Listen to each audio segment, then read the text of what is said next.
anniversary of the revolution. He was heading for the metro station nearby. He never made it.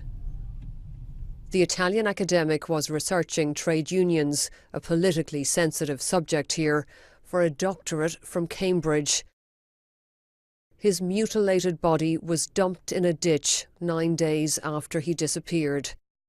It bore the hallmarks of torture by a professional.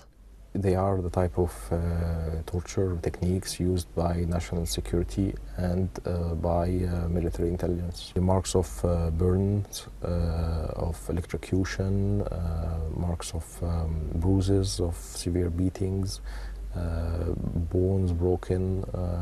This is the kind of usual traces of torture we see. Since Giulio was brutally murdered, his friends here have been calling for answers and for justice. Some worry they too could be targeted by the same dark forces that killed him.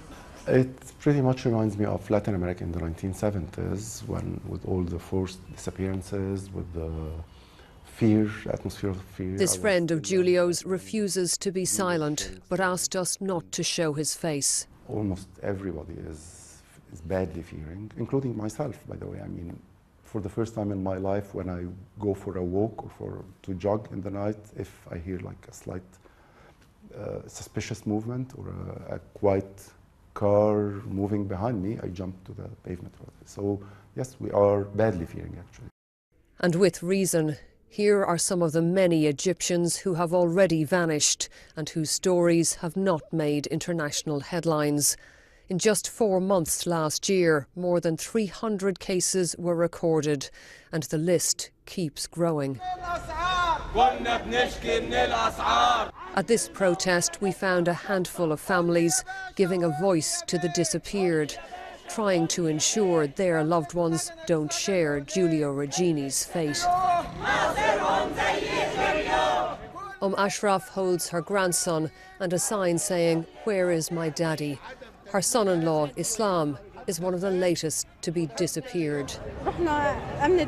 We went to the state security building, she says, when we realised they have him, and they threatened us. They told us, if you cross this threshold, there's no turning back.